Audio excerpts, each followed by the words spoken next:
So, good morning, Table Church, and welcome to the joy and the weight and the invitation of another year. In circles like ours, I find that the new year can sometimes be a little bit hard to talk about. We know that it's an artificial boundary, and yet we also know that we need moments like this to mark the passing of time. And we need moments in which we can count our wins and our losses.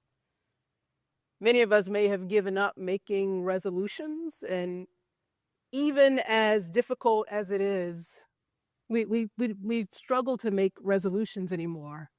But we also recognize that we need time to be intentional about our lives. We don't maybe want to be disappointed, so we don't cling to anything too tightly for the new year. We don't want to fail yet again. We know that we are not in control, and yet we often crave a new beginning. We walk this fine line between a healthy desire for better habits and a compulsion toward change and the lie of perfectibility. We walk this fine line between hope and cynicism, between at the new year zealously trying everything and fearfully not trying anything. One of the poets that I often look to at the start of the year, John O'Donohue, says this about new beginnings. Perhaps beginnings make us anxious because we did not begin ourselves. Others began us. Our very life here depends directly on continuous acts of beginning. But these beginnings are out of our hands. This is true of our breathing and of our heartbeat. Beginning precedes us and creates us. I believe that as people of faith, that is possibly one of the most important things that we can remember at the start of the new year. That genuine new beginning is out of our hands. It is gift, and it is grace, and it has already come. And that can be as scary as it is liberating. To explore that truth, we're going to take the next several weeks to move through a gospel whose very structure assumes a new beginning, and that the new beginning has already occurred in Jesus. For the next several weeks, we're going to explore the Gospel of John. And if you've read any of the Gospels, or particularly if you read John, you might know that John is really unique from Matthew, Mark, and Luke in the way he tells his story. John is really unique in its timeline and its plot, and in the way it emphasizes these really long speeches of Jesus instead of like short, pithy parables, in the way that it uses private conversations. During my formation in the evangelical church, John's gospel was always the one that new believers were encouraged to read. And back then, I didn't think a lot about why that might have been. But now I suspect that it might have been because in John's gospel, Jesus is portrayed unmistakably as the sent one from God. Over and over, you hear these things that are where there's no ambiguity. I am the light. I am the bread of life. I am the way and the truth and the life. Jesus says all these things so clearly about himself. In John, there's no escaping what is called a high Christology, a way of viewing Jesus that emphasizes his divinity. In contrast, at least in the progressive circles that I'm most accustomed to, that I'm most familiar with, we tend to be more comfortable with placing the accent on the humanity of Jesus. Why? Well, this is just my speculation, but maybe it's because we know that if we place the accent on the humanity of Jesus, we can avoid having to answer questions about what Jesus means in a really complicated, multicultural, multi-religious world. If you stay away from the claim that Jesus is both God and reveals the one true God, that you can save yourself some trouble, at least on the surface of things. But in a year that I suspect is going to have all kinds of challenges for us as people who live in Washington, D.C., I sense a call for our community to just be deeply rooted in Jesus. And I sense that we'll need lives of faith that are rooted, deeply, deeply rooted. And I think that the Gospel of John is just the book to use as our guide. So today, what I'm going to do is just say a few simple things about the Gospel of John, and particularly about the prologue, the beginning, the opening of the Gospel of John. And then I'm going to ask us to engage in some, what I call communal proclamation. What Pastor Anthony says is small group discussion. Tonetta, small group discussion. All right, whatever you want to call it, we're going to talk a little bit today, more than we usually would. All right, does that sound good? Got it? Okay. So let's talk for just a second about John 1:1-18, which will be on the screen, or you can find it on your phone.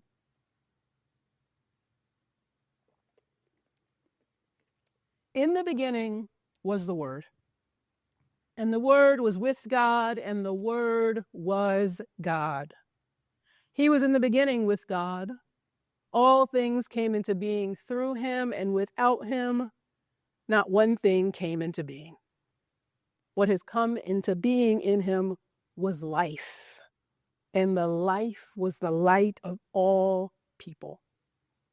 The light shines in the darkness, and the darkness did not overtake it. There was a man sent from God whose name was John. He came as a witness to testify to the light so that all might believe through him. He himself was not the light, but he came to testify to the light. The true light, which enlightens everyone, was coming into the world. He was in the world, and the world came into being through him, yet the world did not know him. He came to what was his own, and his own people did not accept him.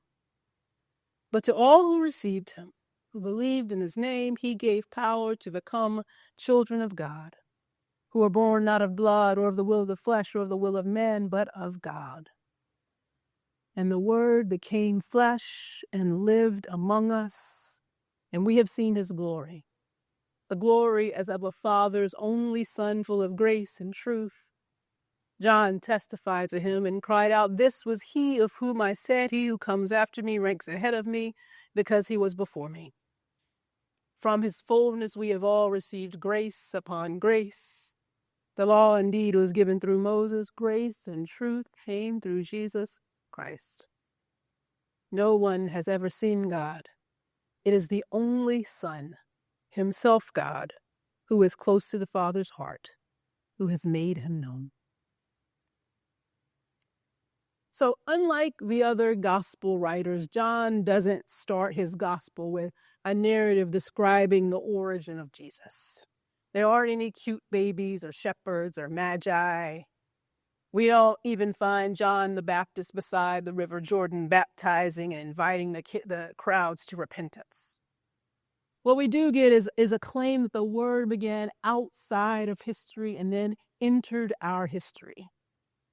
And what we do get is a claim that the Word is God, and the Word created and is continuing to create by giving us life and light. And to convey the weight of those truths, the writer John uses the exact same words as are found in the Greek version of Genesis, in the beginning. John has the audacity to claim the coming of Jesus means new creation, means new beginning. This word, who verse 17 identifies as Jesus, became flesh and lived among us. He tented among us, recalling the way in which the glory of the Lord dwelled with the Israelites, even as they wandered in the desert, full of grace and truth, ever making God known. This passage is one of those theological heavy hitters.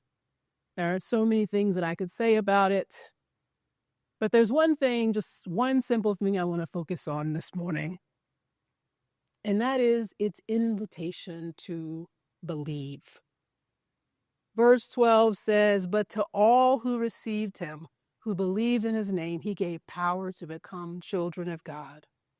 The invitation to believe echoes through the Gospel of John and is, in fact, the stated purpose of the entire book. And then in the second to the last chapter of the book, it's made even more crystal clear.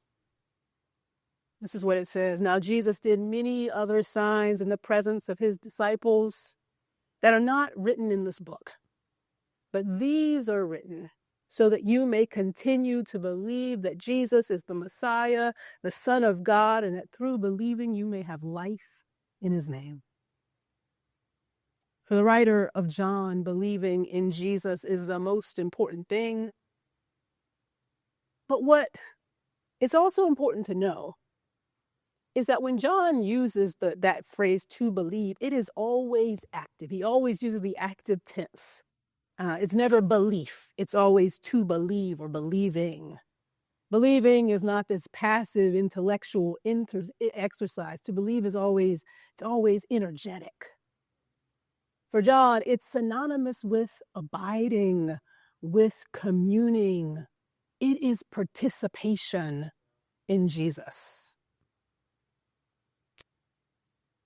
In his devotional Honest Advent, Scott Erickson says something startling that I think gets at what John wants us to understand as he invites us to believe.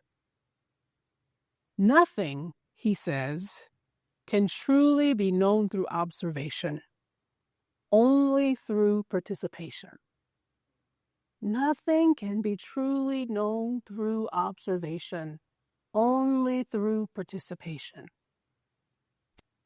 Erickson then goes on to illustrate his point by referencing one of my favorite movies, Good Will Hunting.